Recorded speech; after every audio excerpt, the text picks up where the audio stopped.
Captain's log. We have orders to collect rock samples from the second planet of Carisi for geological studies. Approaching the planet, Captain. Mears, Tulvok, go to the transporter room. We'll beam down to the planet. Understood, Captain.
Atmosphere, 12% oxygen, 18% nitrogen, 69% hydrogen, and 1% other gases.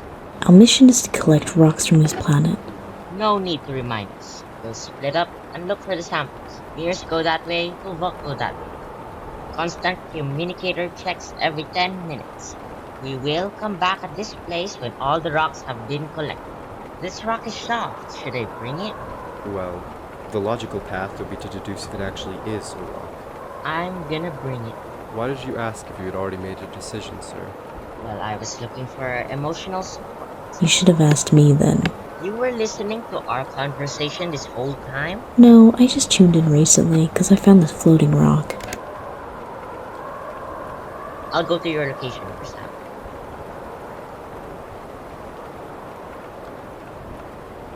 How do you suggest we transport that rock? We can teleport it back to the ship.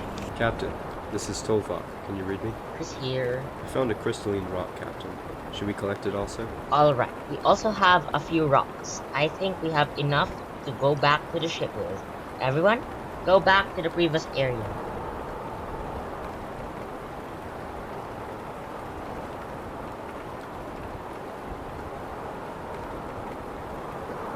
Energize. Captain's log. We have successfully collected the rock samples for geological studies. We are heading to Outpost 4 to drop it off. Successfully relayed message to Admiral Nachet, Captain. Head to Outpost 4, Lance. Aye, aye, Captain. Fascinating. The planet just disappeared. Anything left of the area where it was? Nothing, Captain. That's impossible. The fact that it has already happened makes your statement incorrect. The planet, sir, is directly in front of us. The gravitational pull of the planet is slowly hurtling us towards it. Evasive maneuvers. It will eventually catch up, Captain. Halt all ship movement. Magnification. The planet, it's moving? Can you confirm that it is the planet earlier? All recordings of the earlier planet are the exact same as this one. Perhaps we have moved, and not the planet. Can you check if the star positions are aligned with the times before and after the planet has moved? Yes, they're aligned correctly. Then it can move. Is it really a planet? I'm detecting a beating vibration within it. You're not suggesting that it is a living being, are you? It meets some of the requirements for a living being. Processes such as respiration, growth, movement, and responsiveness to environmental stimuli. So it's a living being. But why is it nearing to us? We will have a hearing. So what will we do with the living planet? We've got to destroy it. This living planet has plenty of opportunities to develop our sciences. Can't we just run away from it? Where does it get its energy? That is currently unknown. We'll all die if it doesn't get destroyed. Record the noise. Yes, Captain. What is the noise we heard? Possibly an attack. Why did it attack us? Perhaps it got mad that we scraped off rocks off its surface. So we hurt the planet basically? But why a noise attack? Why did it not hurt us enough to die? It could destroy us if it wanted, but it chose to attack with noise. Maybe it's trying to communicate with us. You're the doctor. How would a communication commence with a living being made out of rocks? I don't know. It's possible that it's a hydrogen-based being. So, a hydrogen filter in the communications? I guess that could work. Captain, to the bridge. Lands here. It's here, what is it? The planet is drawing closer. Why is it so slow? It is a giant living being, so making decisions would take a while to travel to the brain, if it has one. And if it decides to move, it would only be able to move slowly. Alright, Tulvok, help Mears with the hydrogen filtering of their message earlier. Mint, go back to Medbay and try to learn more about the living planet. Keep her steady, Lance. The planet is drawing closer. Evasive maneuvers. Captain, we have finished translating the message. Should we play it on the comm? Alright, play the message.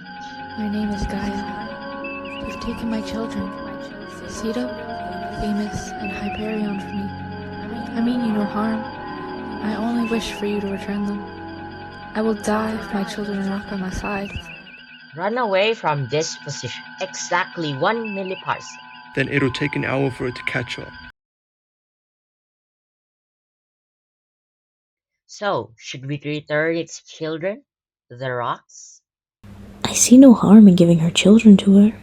Logically, the Admiral will question our actions. Mears, relay the following words I am about to say to Admiral Nature. Ready, Captain. The planet Gaia, which we have collected rock samples from, is actually living, and the rock samples are her children. She means no harm, but we will return her children to her. Every single life, anything, that which lives, has the fundamental right to live and to survive, to rid any life of their rights, regardless if they are human or not, is inhumane. They have the right to exist, but she will not exist soon if her children are not returned. She has the right to freedom from suffering, and she suffers without her children. She has the right to natural behavior, and her natural behavior is for her children to be near her. We must give her the rights as a living being, because that is correct and just. To not give her her rights is an act of evil against everything we stand for. So, we will return her children. Captain, successfully relayed the message to Admiral Nachet. Captain's log. We have returned the children of Gaia to her, and Admiral Nachet has agreed with our decision. Why did Gaia not respond when we took her children, though? Maybe she was asleep. Like I said, due to her size, information would take a long time to travel to the brain. I think she was probably just asleep, though. That is a statement without any basis on facts. Enough banter on the bridge. Speed factor 3, Lance.